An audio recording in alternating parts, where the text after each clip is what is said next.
Bismillahirrahmanirrahim. Marilah kita lanjutkan pembahasan dari hal-hal yang suci maupun hal-hal yang najis. Al-a'yanun najisatu.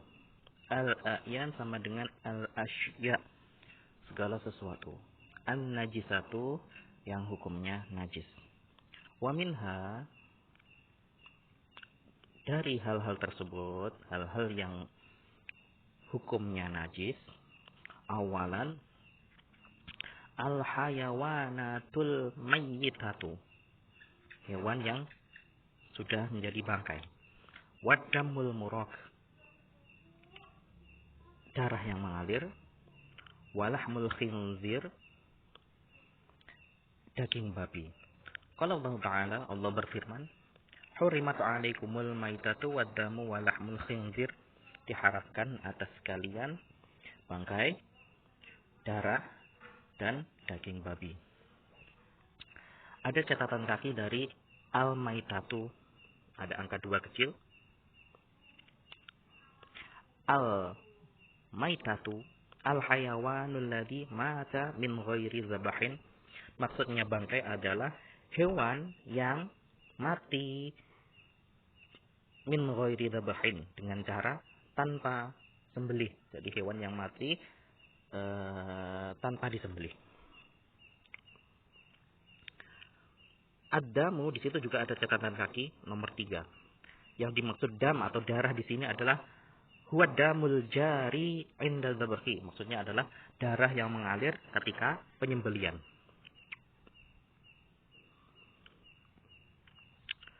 Tanian, fadlatul insan, al-baul wal ghaid, kotoran manusia, kencing dan tinja. Wa fadlatu kulli hayawanin muharramin akluhu, dan kotoran dari setiap hewan muharramin akluhu, haram, setiap hewan yang haram dimakan. Jadi ini kebalikan dari pembahasan yang pertama tadi. Kotoran dari hewan yang halal dagingnya untuk dimakan, maka kotorannya adalah suci. Sedangkan di sini kotoran dari setiap hewan yang dagingnya haram dimakan, maka kotorannya adalah najis. Salisan, yang ketiga, ma yuqta'u minal hayawan fi hayatihi najisun wa haramun akluhu illa suf wa sya'aru wal wabaru fa innahu tahirun. Ma yuqta'u, apa-apa yang terpotong atau terpisah, minal hayawan, dari hewan, fi hayatihi, ketika hidup. Maksudnya adalah bagian tubuh dari hewan tersebut terpotong. Contohnya adalah kambing, telinganya terpotong. Maka telinga yang terpotong itu ketika kambing tersebut hidup dihukumi najis.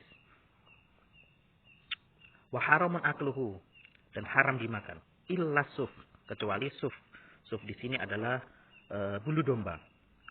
Wa sya'aru, di sini adalah maksudnya adalah bulu dari kambing. Wal wabaru fa innahu tahirun. Wabar di sini adalah bulu dari unta, bulu unta. Setelah kata al wabaru ada catatan kaki juga nomor 5. Al wabaru huwa ma yuwatti ajsamal ibil wa huwa mislu suf lid-dha'ni wasy'ari lil ma'zi. Maksudnya al-wabaru adalah ma yuwatti, apa-apa yang menyelimuti atau yang membungkus, menyelimuti ajsamal ibil, tubuh dari unta. Wa huwa mislu suf, yaitu seperti asuf lid-dha'ni. Suf lid-dha'ni ini maksudnya adalah bulu domba. Wa sya'ri lil ma'zi, maksudnya adalah bulu dari kambing. Pembahasan selanjutnya adalah setelah kita mengetahui dari yang alif adalah al-asya'u tahirah, segala sesuatu yang dihukumi suci. Kemudian kita juga sudah mempelajari al-a'yanun najisah, hal-hal segala sesuatu yang dihukumi najis. Maka di sini jim al-ma'fuwu anhu minan najasati. Najasati. Ma'fuwu anhu, segala sesuatu yang dimaafkan, yang dimaklumi, dimaafkan minan najasah, terkait najis.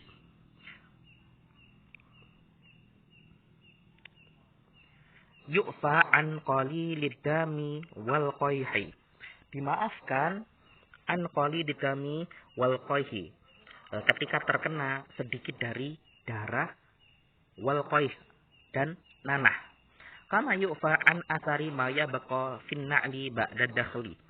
Sebagaimana dimaafkan an asari, dari bekas ma yabqa, yang tersisa, fin na'li, yang tersisa di sandal, ba'da dakhli, setelah sandal tersebut digunakan untuk berjalan, untuk digosok-gosokkan. Jadi setelah sandal itu digosok-gosokkan ke tanah, maka sisa dari kotoran atau bekas dari kotoran itu dimaafkan.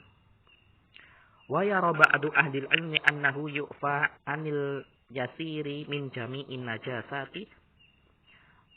Dan beberapa dari ahlul ilmi yara, berpandangan atau berpendapat, annahu, bahwasanya yu'fa anil yasiri min jami'in najasati, dimaafkan dari najis-najis tersebut karena sedikitnya, karena sedikit.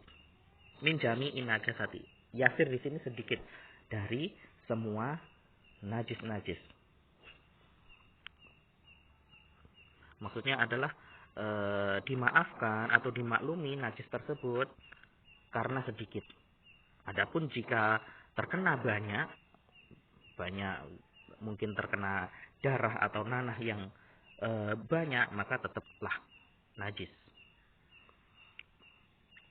Wa khasatan al-murdi'atu fima yusibuha min fadlati tifliha ida tahafadat minhu. Khasatan, dikhususkan, al-murdi'atu, bagi ibu yang menyusui, fima yusibuha, ketika yusibuha,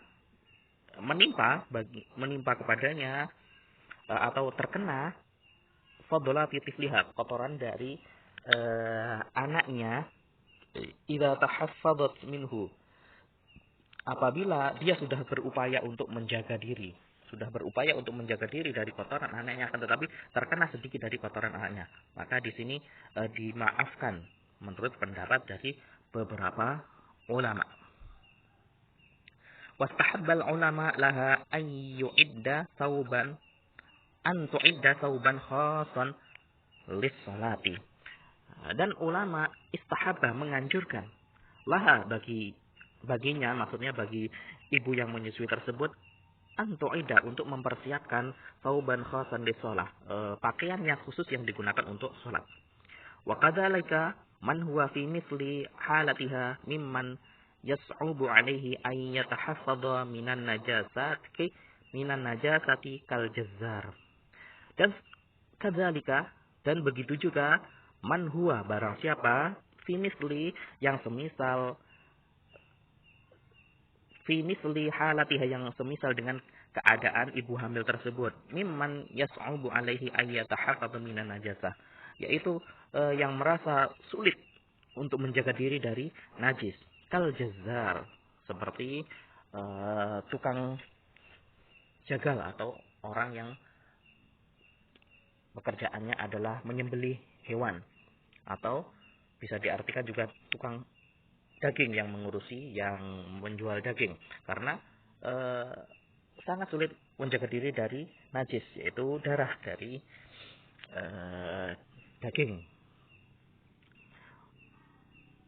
Jadi dimaafkan ketika terkena sedikit dari najis tersebut, akan tapi dianjurkan untuk mempersiapkan pakaian yang khusus yang digunakan untuk sholat.